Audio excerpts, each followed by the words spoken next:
अतिशय उपयुक्त kitchen tips. आहारात शुद्ध गाईच्या तुपाचा वापर करा, यामुळे सांध्यांना वंगण मिळते.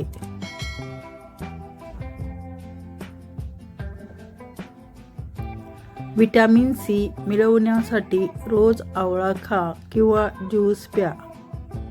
आले आणि हिरवी मिरची लवकर खराब होऊ नये म्हणून त्यांचे देठ काढून हवाबंद ठेवा.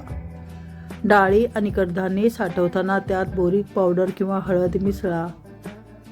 लसूण सोलून त्याची पेस्ट करण्याऐवजी तो तेलात बुडवून हवाबंद डब्यात ठेवा. सुकामेवा कुरकुरीत ठेवण्यासाठी तो बंद डब्यात फ्रीजमध्ये ठेवा. कपाटातील ओलावा आणि बुरशी टाळण्यासाठी एका कापडी पिशवीत कापूर किंवा कोरडे तांदूळ ठेवा.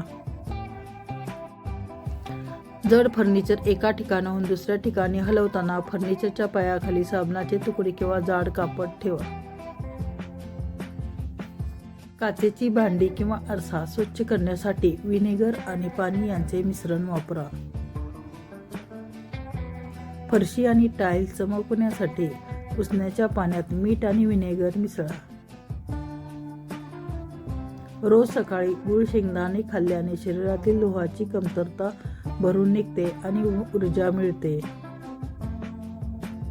हाडांच्या मजबूतीसाठी रात्री झोपण्यापूर्वी कोमट दुधात अर्धा चमचा पांढरे तीळ टाकून प्या.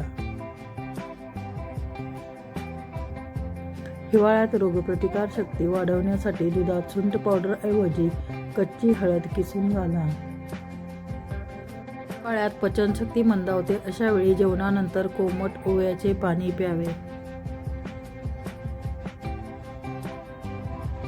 भांडे जळाल्यास त्यात पाणी आणि लिंबाची साल घालून उकळा, यामुळे भांडे लवकर स्वच्छ होते.